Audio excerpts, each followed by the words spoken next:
이번 32기는요, 그렇게 큰 갈등도 없었던 것 같고, 출연진들도 서로 잘 배려하면서 깔끔하게 마무리가 되었습니다. 자, 이전 31기를 보다가 32기를 보면은 다들 박수를 치면서 성공한 기수라고 생각할 것 같은데요. 근데 이상하게도요, 머릿속에 남는 게 없습니다. 잔잔하게 평화로운 프로그램인데 왜 재미도 같이 사라진 걸까요? 저는 그 이유를 출연진 때문이 문제라기보다는 강렬한 인상을 남겨주는 출연자가 사라지면 같이 프로그램이 통으로 죽어버리는 나는 솔로의 오래된 포맷에 문제가 있다고 보고 있습니다. 꼭 그 이유 때문만은 아니다 라면서 많은 분들이 다음과 같은 생각을 하실 것 같은데요. 출연진들이 착해서 그런 거다. 너무 선해서 막상 갈등이 일어나지 않았다. 실제로도 영숙님은 영철님과 이제 데이트를 하면서도 영자린 얘기를 한다거나 살살살 이제 밀어주는 모습을 보였죠. 잘 돼보라고. 영철씨도 마찬가지로 현수님과의 슈퍼 데이트에서 각자 경수와의 관계를 응원한다거나 마찬가지로 현수님도 응원했습니다. 그래서 이 출연진들이 서로 원하는 사람을 얻기 위해서 싸운 게 아니라 서로 이제 응원을 해줘서 이제 재미가 없는 거 아니냐라고 볼 것 같은데요. 저는 그 설명이 상당히 일리가 있다고 봅니다. 근데 문제는요, 이것은 이미 발생한 그 결과에 대해서 이야기하는 것인지, 왜 초반에 영숙님은 2화 때부터 그랬는지, 왜 이러한 일들이 이번 32기 전체에 걸쳐서 일어나는지에 대해서는 충분히 설명하지 못한다고 봅니다. 그러면 질문을 이렇게 해봐야겠죠.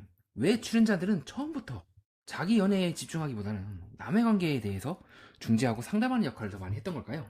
아니면 이번 32기가 망한 이유가 우리 31기 때처럼 영웅과 빌런 이와 같이 이제 독특한 캐릭터들이 안 나와서 재미가 없는 거 아니었냐? 일리가 있는 말입니다. 아무래도 31기 때도 그렇고 그 이전의 기수들에서도 그렇고 독특한 캐릭터가 많이 나오면 나올수록 사람들이 많이 주목을 하고 보는 효과가 있죠. 물론 32기에서도 그런 사람이 없었던 건 아닙니다. 자, 우리 영철씨라든가 내가 뭔 줄 알고 라고 한다거나 중반부에 우리 상철씨가 제대로 달리셨죠. 하지만 이 캐릭터, 특히 상철씨도 그렇고 중간에 이제 좌절을 하게 된 순간, 거절을 당한 순간부터 갑자기 프로그램이 긴장도가 쫙쫙쫙 떨어졌다는 것도 부정할 수가 없겠습니다. 그래서 저는 이것 또한 상당히 타당한 해석이라 보지만, 이 생각을 역으로 뒤집으면요, 이렇게 독특한 캐릭터들, 빌런이라든가 이런 사람들이 나오지 않는다고 기수 전체가 무너지는 것은 저는 다른 문제라고 봅니다. 이런 사람들이 없더라도 어느 정도 굴러가야 되는데 지금은 좀 그게 많이 무너진 것 같죠. 그리고 역설적으로 앞에서 소개해드렸던 상철의 이야기 또한 정말 이 프로그램 상에서 일반적으로 짝찾기 위해서 나온 행동이라고 보기 어려울 만큼 기이한 행동을 하지 않는다면 프로그램 자체가 죽어버리는 것 또한 상당히 많이 이 포맷이 이런 캐릭터들이 의존하고 있었던 건 아닌가 라고 볼 수가 있겠죠. 즉 예전 나는 솔로의 초중반 기수에서는 포맷이 출연자들을 흔들어갔고 이 사람들이 안에 있는 흑염룡을 이제 꺼내는 것 됐다면, 지금은 역으로 그런 캐릭터가 나오지 않는다면 죽어버리는 상황이라는 겁니다. 다만 저는요, 무조건 이제 빌런이 있어야 한다는 거 얘기하는 것이 아닙니다. 필요한 것은 이상한 출연자가 아니라 이러한 그 포맷의 흐름을 따라가면서도 개성을 드러내고, 그리고 그 와중에서도 치열하게 짝을 찾고 경쟁하고 질투하고 욕망하며 전국에는 자기 짝을 찾아서 나가는 사람들이 필요하다는 거죠. 물론 제작진도 가만히 있지는 않았습니다. 나름대로 제작진은 판을 깔았다. 랜덤 데이트도 하고요, 슈퍼 데이트권도 있고 쟁탈전도 있고, 나는 솔로에 있는 그 안에 있는 포맷이 충분히 첫인상 선택한다거나 계속해서 흔들리지 않느냐. 판은 이미 깔렸는데 출연진들이 문제라서 그런 거다. 없는 감정을 제작진이 어떻게 만듭니까? 라고 생각을 할지도 모르겠습니다. 맞습니다. 제작진이 사랑을 억지로 만들 수는 없죠.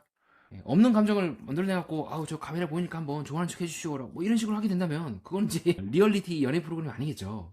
다만 저는 그렇게 생각합니다. 그러한 장치가 있었다는 것과 그 장치가 충분히 1화 때부터 연속적으로 작용을 하고 각 데이트라든가 각 인간관계 연결고리가 연결이 돼가지고 조금씩 기승전결이 서사로 쫙 긴장도가 올라가면서 서사를 만들었다는 것은 저는 별개의 문제라고 생각합니다.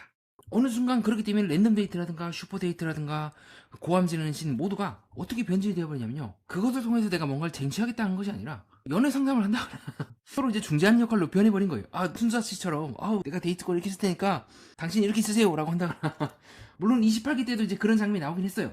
근데 28기는 워낙 이야기 영수라고 하는 이제 초대형 인물이 이제 등장을 하게 되면서 상대적으로 이제 그 갈등이 이제 덜 보였던 거죠. 32기 때는 데이트가 이 관계를 이제 역으로 이제 뒤져버리거나 뭔가 새로운 뭔가를 만드는 것이 아니라 그냥 이미 원래 형성된 대로 그냥 쭉 까버리게 된 겁니다. 저는 이제 그렇다고 해서 제작진이 더 개입을 많이 하라 그런 얘기는 아니에요. 각 데이트권이나 이 사건들이 이미 존재하고 있는 그 출연진 간의 관계를 흔들어버리거나 더 강화하거나 아니면 역전의 뭔가를 마련할 수 있게끔 제작진이 개입할 수 있는 그 방법 내에서 좀 더 다른 뭔가를 창출해야 된다는 겁니다. 자, 그럼 이제 왜 이렇게 프로그램이 나는 솔로가 이제 죽어버리는가? 자, 거기에 대한 저의 생각은 다음과 같습니다. 지금 나는 솔로와 완전히 정반대인 프로그램이 있어요. 동시에 그 프로그램 또한 이제 같은 시기에 계속 방송을 했거든요. 자, 바로 눈 안 내게 여자 2라는 프로그램이에요. 자, 이 프로그램은요, 여러분도 보시면 아시겠지만 이 등장인물이 누군지는 별로 중요하지 않습니다. 그냥 보면 따라가게 돼 있어요. 재밌어요. 쫙 따라가게 돼 있어요. 즉, 이 프로그램은 너무 많이 뒤집어요. 뒤집게라고 표현할 수 있을 정도로 계속 바뀌어요. 그래서 몰입도가 있어요. 근데 동시에 그렇기 때문에 이 프로그램에 몰입을 못해요. 자, 이중적이죠. 왜냐하면 이 사람들이 누구인지를 아는 것도 각 캐릭터들의 내가 감정에 몰입을 해서 보는 것도 재미거든요. 즉 나는 솔로와 지금 눈 안 내기 여자는요 완전히 서로 정반대에서 정반대의 문제를 일으키고 있는 겁니다. 한쪽은 이제 출연진의 개별성이 상대적으로 덜 우전합니다. 제가 들어가도 비슷할 것 같고요. 다른 누군가 들어가도 반전에 반전에 반전, 흔들리면 흔들리면 흔듦, 계속 그것이 끊임없이 이어지게끔 만들어놔요. 너무 이게 팩백하게 들어가서 목이 막힐 정도로. 반대로 제가 이해하고 있는 이 나는 솔로는요 이때까지 상당히 강렬한 그 출연진들에게 의존을 해왔던 부분을 부정할 수가 없을 것 같아요.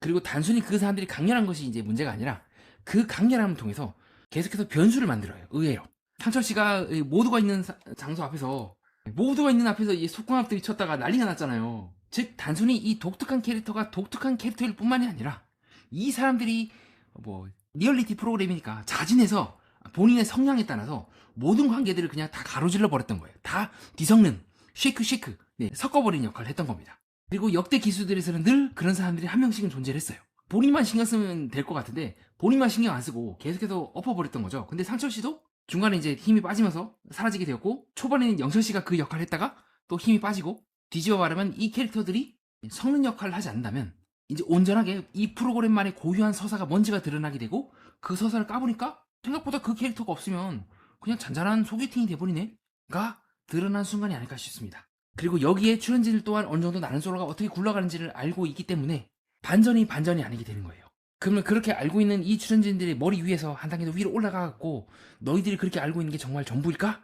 한번 우리가 테스트 해볼까? 라고 하면서 이제 섞어야 되는데 그것도 잘 작동이 안 되는 것 같고 그러면 어느 정도는 어떤 출연진들이 들어와도 그 출연진들이 흔들릴 수밖에 없는 뭔가를 만들어낸다고 저는 보거든요. 그게 이 프로그램 자체에 대한 내구도라고 해요. 계속 예상 외에 뭔가가 계속 나와야 되는 건데 지금 그게 안 되고 있다는 거죠. 처음부터 1화 때부터 마지막 그 순간까지 손에 땀을 쥐게 하는 예상 밖의 변수들이 너무 빨리 죽어버렸고 그 죽어버린 데에는 어느 정도 독특한 출연진들이 빠르게 본인의 그 멘탈을 잃고 찍하고 내려간 데서 어느 정도 기여를 하고 있고 플러스 프로그램 서사 자체가 은연중에 그 사람들에게 많이 의존했다는 것이 드러난 거 아닐까.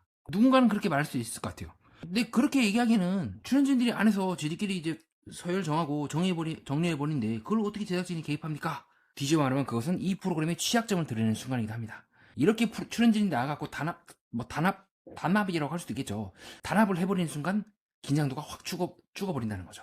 물론 이제 그러다 해서 단합하지 말라 하는 것도 웃기긴 해요. 그러면 단합을 하더라도 예상하지 못했게끔 뒤틀어버릴 수 있는 뭔가가 필요하다는 겁니다. 단순히 여기서 이제 단합한다 하니까 틀자 그런 것이 아니라 그렇게 될 수밖에 없게끔 자연스럽게 최소한의 개입을 통해서 효과를 낼 수 있는 방안이 필요하다는 거예요.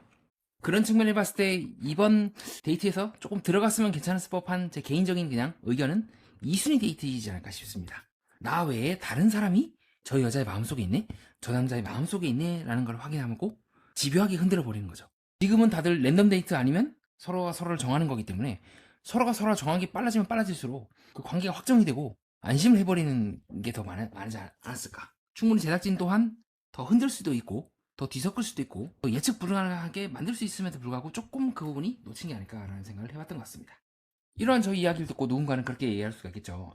나는 솔로의 재미는 완성된 서사를 전달하는 데 있는 게 아니다. 완성되지 않은 그 날 것을 시청자가 직접 관찰하고 해석하는 데 있다. 다른 프로그램처럼 이 데이트와 그 다음에 진실게임 그리고 뭐 서로 순위게임 이런 것들을 정말 치밀하게 딱딱딱 연결을 지어갖고 굉장히 몰입도 있게 만들면 재미는 있겠지만 나는 솔로만의 날 것이 사라질 수도 있지 않겠냐 라고도 볼 수가 있을 것 같은데요. 그래서 저는 그렇게 말씀드리고 싶습니다. 그래서 바로 그 결과가 이거라고요.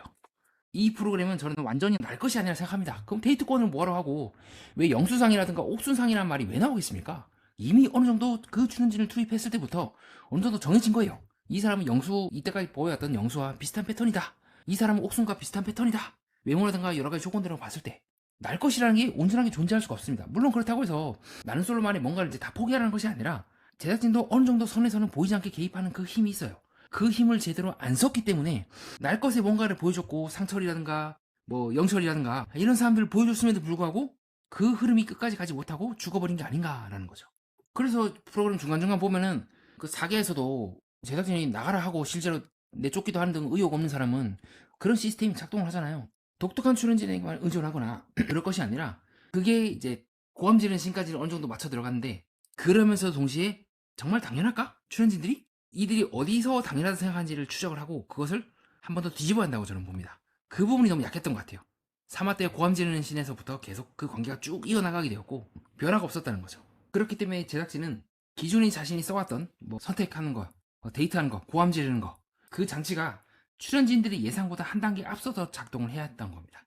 결국 저는 32기의 문제는 출연자들이 찾겠다고만 보지 않습니다. 이 프로그램이 나와서 그렇게 자기 욕망을 세게 밀어붙이지 않아도 뭐 이런 것도 그렇게 없는 판이었고요. 몇몇 특정한 출연진들을 제외하면요. 그렇기 때문에 출연자들은 이 판 위에서 투쟁하는 플레이어가 되기보다는 안전한 중재자가 되기를 선택한 것 같습니다. 회사로 치면요, 에이스 한 명 있을 때만 일이 돌아가고 그 사람이 빠지면 이 모든 일들이 멈추게 된다면 어쩌면 그 시스템은 사람이 부족해서라기보다는요, 시스템이 처음부터 그 한 사람에게 의존했기 때문에 터져버린 게 아닐까요?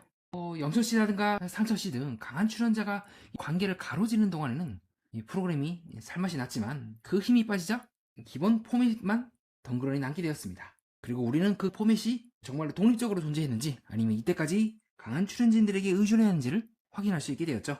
그렇게 32기는 왜 그 선택이 이 출연진들에게 절실한지에 대해서는 보여주는데 실패했다고 느낍니다. 끝까지 봐주신 여러분 고생 많으셨습니다. 다음 영상도 더 몰입도 있게 준비해 오겠습니다. 이상 연애 프로그램과 인간의 마음 그리고 세계의 또 다른 면을 탐구해보고 싶은 매니아와 뜻깊은 시간을 보냈습니다.